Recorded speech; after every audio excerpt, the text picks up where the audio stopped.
കൊല്ലത്തേക്കുള്ള യാത്ര പാലക്കാടിൽ നിന്ന് ആരംഭിക്കുകയാണ്. ഇതൊരു സോളോ ട്രിപ്പാണ്. ഞാൻ ഒറ്റയ്ക്ക് കൊല്ലം എക്സ്പ്ലോർ ചെയ്യാൻ പോകുന്നത്. പാലക്കാടിൽ നിന്ന് കൊല്ലം വരെ സൂപ്പർ ഫാസ്റ്റ് ബസ്സാണ് ബുക്ക് ചെയ്തത്. രാവിലെ 8 മണിക്കാണ് ബസ്.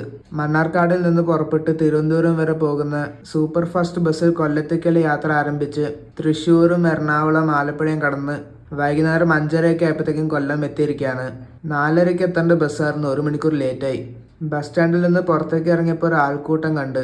എന്താണ് അറിയാൻ വേണ്ടി ചെന്ന് നോക്കിയപ്പോൾ വള്ളംകളി നടക്കുന്നുണ്ടായിരുന്നു. ഞാനവിടെ ചെന്നപ്പോഴത്തേക്കും വള്ളംകളി അവസാനിച്ചു. പിന്നെ സമയം കളയാണ്ട് അവിടെ നിന്ന് ഓട്ടോ പിടിച്ച് കൊല്ലം ബീച്ചിലേക്ക് എത്തിയിരിക്കുകയാണ്. ഈ ബീച്ചിൽ നിന്ന് സൺസെറ്റ് ഒക്കെ കണ്ടിട്ട് മെല്ലെ ഹോട്ടലിലേക്ക് പോകാമെന്ന് വെച്ചു. ബീച്ചിൽ ധാരാളം ആളുകൾ പട്ടം പറത്തുന്നത് കാണാൻ സാധിച്ചു.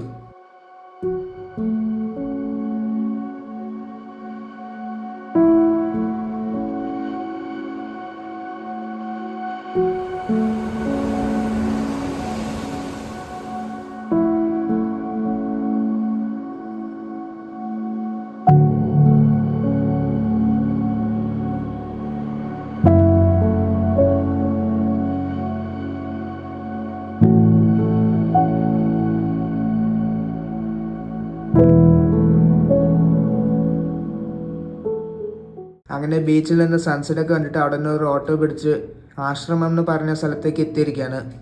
ഇവിടെ ഞാൻ ബുക്ക് ചെയ്ത ഹോട്ടൽ സ്ഥിതി ചെയ്യാണ്.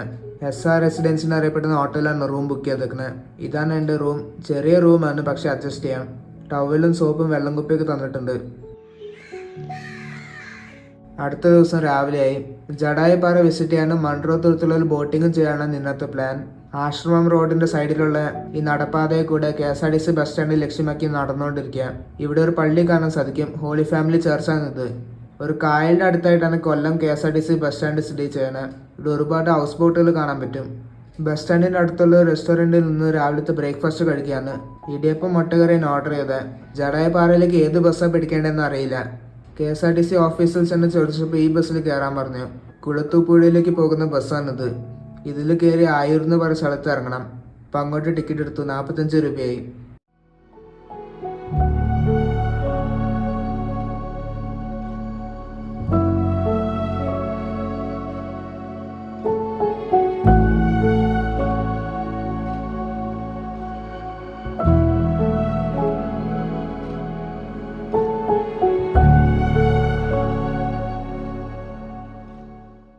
അങ്ങനെ ആയൂർ എന്ന് പറഞ്ഞ സ്ഥലത്ത് ഇറങ്ങിയിട്ട് മറ്റൊരു ബസ് എടുത്ത് ജടായ ജംഗ്ഷനിലേക്ക് പോകുകയാണ്.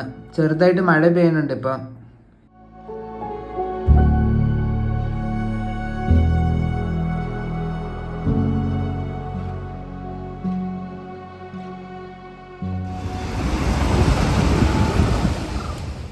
ഇതാണ് ജടായ ജംഗ്ഷൻ.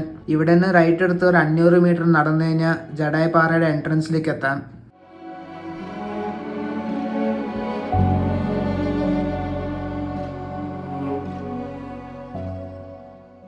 അപ്പോൾ ഇതാണ് ജടായിപ്പാറയുടെ എൻട്രൻസ്. 9:30 തുറക്കുള്ളൂ. കൊല്ലം ജില്ലയിലെ ജടായിമംഗലം എന്ന് പറഞ്ഞ സ്ഥലത്തിൻ്റെ അടുത്തായിട്ടാണ് ഈ ജടായിപ്പാറ സ്ഥിതി ചെയ്യുന്നത്. കറക്റ്റ് 9:30 ആയപ്പോഴത്തേക്കും അകത്തേക്ക് കടത്തി വിട്ടു. ടിക്കറ്റ് കൗണ്ടറിലേക്ക് നടന്നുകൊണ്ടിരിക്കുക. അങ്ങനെ ടിക്കറ്റ് എടുത്തു. കുറച്ച് എക്സ്പെൻസീവാണ് ഇവിടെ. ഇവിടെ എൻട്രി ടിക്കറ്റിന് 266 രൂപയാണ്. പിന്നെ ഇവിടെ ജടായു പക്ഷിയുടെ സ്കൾപ്ചർ കാണാൻ 2 വഴിയുണ്ട്. ഒന്ന് കേബിൾ കാർ വഴി. അതിൻ്റെ ടിക്കറ്റ് ചാർജ് വരുന്നത് 289 ആണ്. അതിൻ്റെ ടിക്കറ്റ് വേറെ കൗണ്ടറിൽ നിന്ന് എടുക്കണം. പിന്നെ മറ്റൊരു വഴി നടപ്പാതയിൽ കൂടെ നടന്ന് കയറി പോകണം. അതിൻ്റെ ചാർജ് വരുന്നത് 354 ആണ്. അത് എൻട്രി ടിക്കറ്റിനൂടെ ഇൻക്ലൂഡഡ് ആണ്. ഓൺലൈനിൽ വെബ്സൈറ്റ് വഴി ടിക്കറ്റൊന്നും മേടിക്കാൻ കിട്ടില്ല. അങ്ങനെ കേബിൾ കാർ എടുത്ത് മുകളിലേക്ക് പോകുകയാണ്. ഗ്ലാസ് കഴുക്കായത് കൊണ്ട് ക്ലിയർ ആയിട്ട് വ്യൂ കാണാനൊന്നും പറ്റില്ല. അങ്ങനെ മെല്ലെ മേലിലേക്ക് കയറിക്കൊണ്ടിരിക്കാം.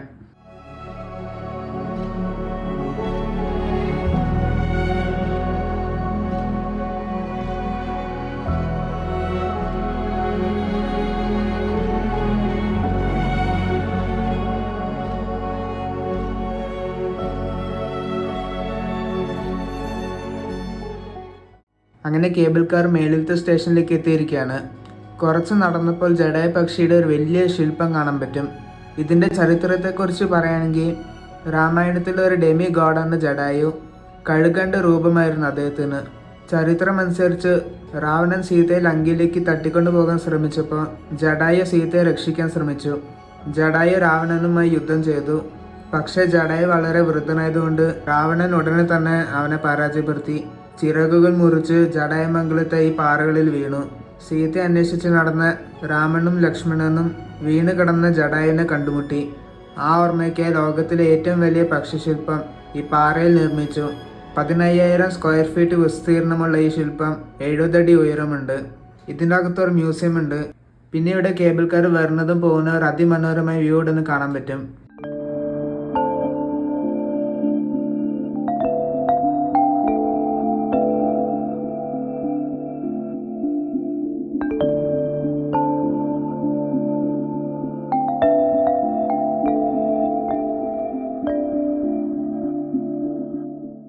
ഇവിടെ ഒരു വ്യൂ പോയിന്റ് കാണാം. ഒരു കുന്നിൻ്റെ മുകളിൽ സ്ഥിതി ചെയ്യുന്ന 65 ഏക്കർ വിസ്തൃതിയുള്ള ഒരു ഇക്കോ ടൂറിസം പാർക്കാണിത്. ശ്രീ രാജീവ് അഞ്ചൽ എന്നറിയപ്പെടുന്ന ഒരു വ്യക്തിയാണ് ഈ ശില്പം രൂപകൽപ്പന ചെയ്ത് നിർമ്മിച്ചത്. ഇവിടെ 2-3 സോനിയർ ഷോപ്പുകളും സ്നാക്സ് വിൽക്കുന്ന കടകളും കാണാൻ സാധിക്കും.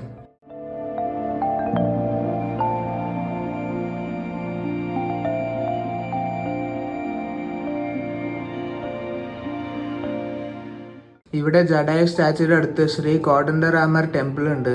അത് കാണാൻ വേണ്ടി ഇവിടെ ചെരുപ്പൂരി വെക്കണം. ശ്രീരാമന് ഡെഡിക്കേറ്റ് ചെയ്ത ഒരു ക്ഷേത്രമാണിത്. ഈ ടെമ്പിളിൻ്റെ ആർക്കിടെക്ചറാണ് ഇതിൻ്റെ ഹൈലൈറ്റ്. ഇവിടുത്തെ മറ്റൊരു പ്രത്യേകതയാണ് ശ്രീരാമൻ്റെ കാൽപ്പാടം. അതിങ്ങനെ ചില്ലിട്ട് വെച്ചേക്കാണ്.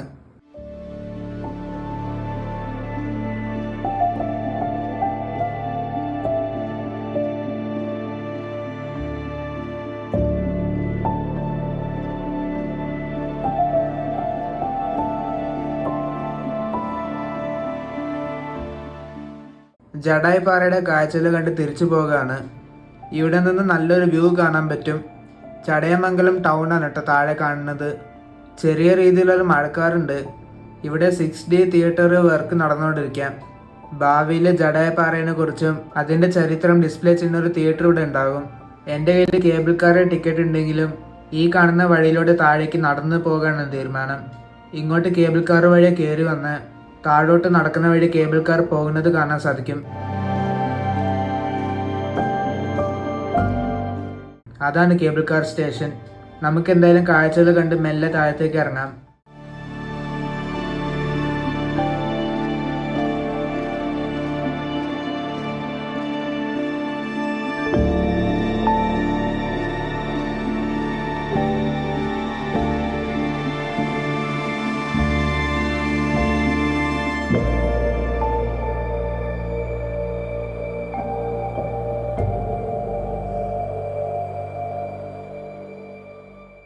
അങ്ങനെ ഏകദേശം 20 മിനിറ്റ് നീണ്ട നടപ്പിന് ശേഷം താഴത്തേക്ക് എത്തിയിരിക്കുകയാണ്. അപ്പോൾ ഇതാണ് ജഡായു എർത്ത് സെൻറ്റർ. ടിക്കറ്റൊക്കെ അത്യാവശ്യം എക്സ്പെൻസീവ് ആണെങ്കിലും എല്ലാ ഫെസിലിറ്റീസും ഉള്ള ഒരു ഹൈ ക്ലാസ് ടൂറിസ്റ്റ് ഡെസ്റ്റിനേഷൻ ആണിത്. പിൽഗ്രിംസാണ് അധികം ഇങ്ങോട്ടേക്ക് വരാറ്. അങ്ങനെ ഇവിടെ നിന്ന് ബസ് എടുത്ത് ഞാൻ നേരെ കൊല്ലം ടൗണിലേക്കാണ് പോകുന്നത്. 45 മിനിറ്റ് നീണ്ട ആ ബസ് യാത്രയ്ക്ക് ശേഷം കൊല്ലം റെയിൽവേ സ്റ്റേഷനിലേക്ക് എത്തിയിരിക്കുകയാണ്. എൻ്റെ അടുത്ത ഡെസ്റ്റിനേഷൻ മൺട്രോ തുർത്താണ്. കൊല്ലം ജില്ലയിലെ പ്രധാനപ്പെട്ട മൺട്രോ ഐലൻഡ്സ് കാണാൻ വേണ്ടിയാണ് പോകുന്നത്. ഉച്ചയ്ക്ക് 2:45 കൊല്ലത്തിൽ നിന്ന് അങ്ങോട്ടേക്ക് ട്രെയിൻ ഉണ്ട്. ഇവിടെ സ്റ്റേഷനിൽ നിന്ന് ടിക്കറ്റ് എടുത്തു. മൺട്രോ തുരത്തിലേക്ക് 10 രൂപയാണ് ടിക്കറ്റ്. കറക്റ്റ് 2:45 ആയപ്പോഴത്തേക്കും ട്രെയിൻ വന്നിരിക്കുകയാണ്.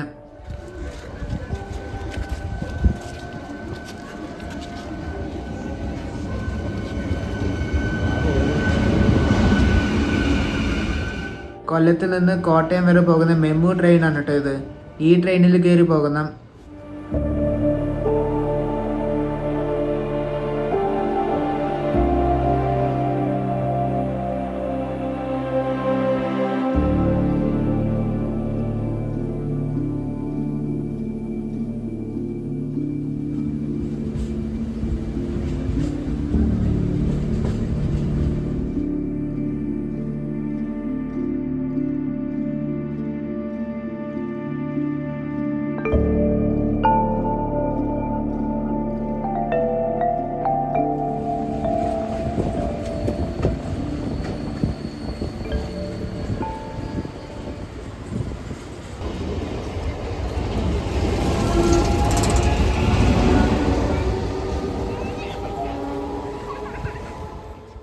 അങ്ങനെ മൺട്രോ തുരത്ത് റെയിൽവേ സ്റ്റേഷനിലേക്ക് എത്തിയിരിക്കുകയാണ്. ഒരു കുഞ്ഞ് റെയിൽവേ സ്റ്റേഷൻ. ഞാൻ ഓൺലൈൻ വഴി സീനിക് മൺട്രോ കനായ് ടൂറിൻ്റെ ഒരു സൺസെറ്റ് പാക്കേജ് ബുക്ക് ചെയ്തിട്ടുണ്ട്. അപ്പോൾ അവരൊരു റെസ്റ്റോറൻറ്റിൻ്റെ ലൊക്കേഷൻ തന്ന് ഞാൻ അങ്ങോട്ടേക്ക് നടന്നുകൊണ്ടിരിക്കാം. പോകുന്ന വഴി ഇങ്ങനെ ചെമ്മീൻകെട്ടുകളുടെയും കണ്ടൽ കാടുകളുടെ വ്യൂ കണ്ട് നടന്നുകൊണ്ടിരിക്കാം. ഒരുപാട് റിസോർട്ടുകളും ഉണ്ട് കേട്ടോ ഇവിടെ.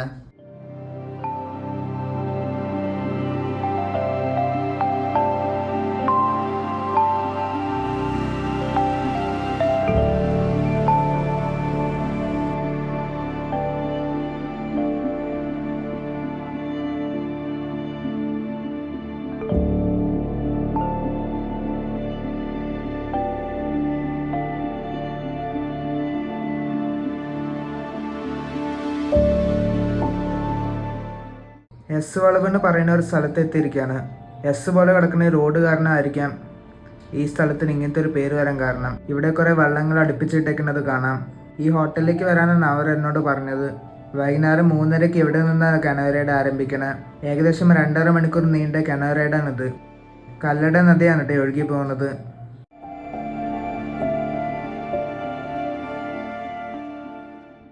അദ്ദേഹമാണ് കേട്ടോ ഈ വള്ളം താഴാൻ വരുന്നത്. ലൈഫ് ജാക്കറ്റൊക്കെ ഇട്ട് ഫുൾ സെറ്റായി നിൽക്കുകയാണ്. അങ്ങനെ അവസാനം കനോയ് റൈഡ് ആരംഭിക്കുകയാണ് കേട്ടോ. മൺട്രോ തുരുത്തിൻ്റെ ഭംഗിയിലേക്ക് നമുക്ക് ഇറങ്ങിച്ചെല്ലാം.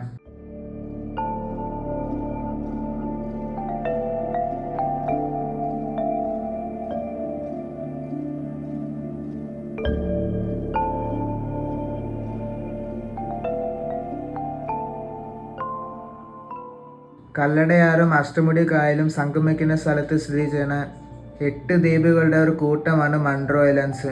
തിരുവിതാംകൂറിലെ ബ്രിട്ടീഷ് റെസിഡൻ്റായ കേണൽ ജോൺ മൺട്രോയുടെ പേരിലാണ് ഈ ദ്വീപുകൾ അറിയപ്പെടുന്നത്. ഇതിൻ്റെ വിസ്തീർണം ഏകദേശം 13.5 സ്ക്വയർ കിലോമീറ്റർ വരെ വരും. ഇതുപോലെ കുറേ പാലങ്ങൾ മുറിച്ച് കടക്കാനുണ്ട്. പാലം കടക്കുമ്പോൾ നല്ലോണം കുനിഞ്ഞിരിക്കണം. ഞങ്ങളിപ്പോൾ ഒരു ചെറിയ തോട്ടിലേക്ക് കയറിയിരിക്കുകയാണ്.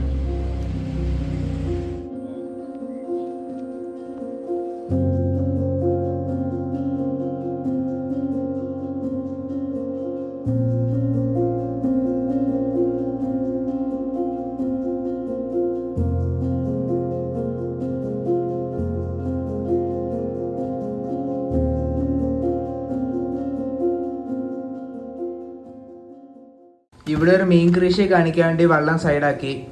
കരിമീനും പ്രോൺസാണ് ഇവിടെ മെയിനായിട്ട് കൃഷി ചെയ്യണം.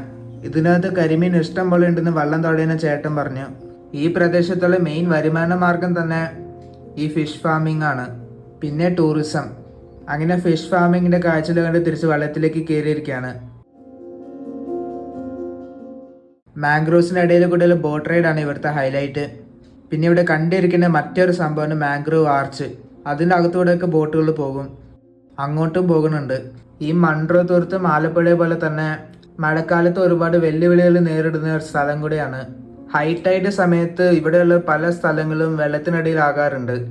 പണ്ടിവിടെ നെൽകൃഷിയായിരുന്നു, പക്ഷെ പലപ്പോഴും വെള്ളം കയറുന്നതുകൊണ്ട് അതൊക്കെ നശിച്ചു പോകാറുണ്ട് പതിവ്.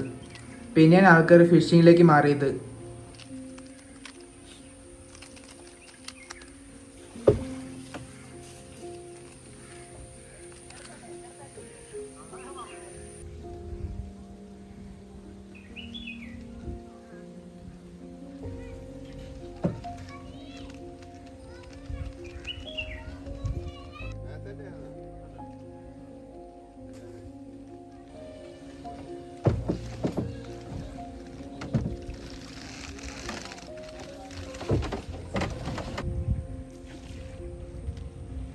അങ്ങനെ കല്ലട നദിയും ചെറിയ തോടുകളും വിട്ട് അഷ്ടമുടി കായലിലേക്ക് കയറാണ്.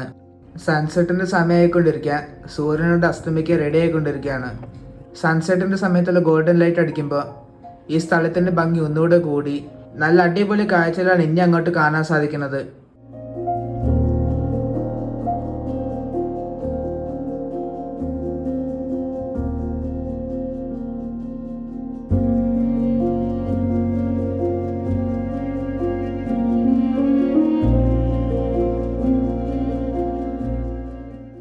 ഇവിടെ വെള്ളത്തിൽ ഇറങ്ങാൻ പറ്റിയ സ്ഥലമുണ്ട്. ഇപ്പോഴാണ് ഇതിൻ്റെ ശരിക്കുള്ള ഭംഗി ഫീൽ ചെയ്യുന്നത്. മൺട്രോ തുരുത്തിൻ്റെ റിയൽ ബ്യൂട്ടി നിങ്ങളൊന്ന് കാണുക.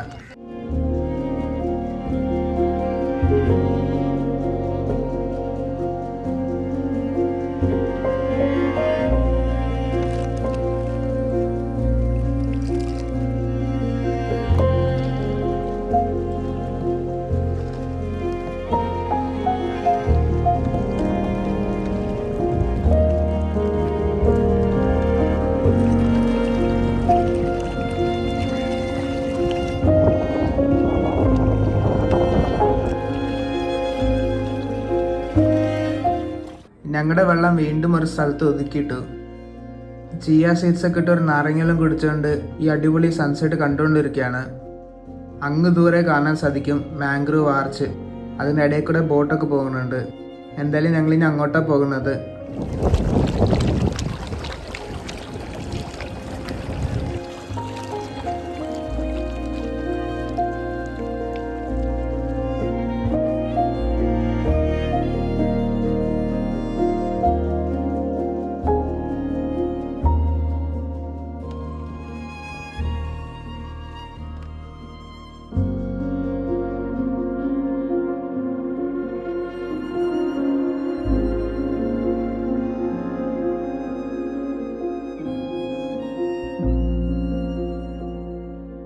അങ്ങനെ മൺട്രോ ഐലൻഡിൻ്റെ പ്രശസ്തമായ മാംഗ്രൂവ് ആർച്ചിലേക്ക് എത്തിയിരിക്കുകയാണ്.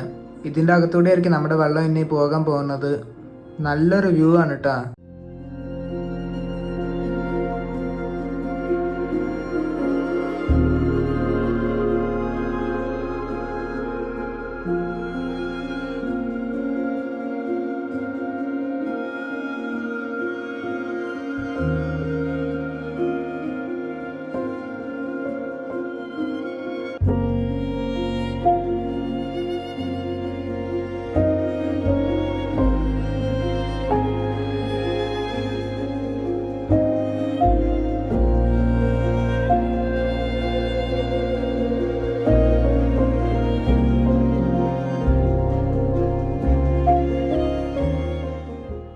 അങ്ങനെ മൺട്രോ തുരുത്തിൻ്റെ കാഴ്ചകളൊക്കെ കണ്ടിട്ട് ഈ കനോയ് റൈഡ് ആരംഭിച്ച സ്ഥലത്ത് തന്നെ തിരിച്ചെത്തിയിരിക്കുകയാണ്.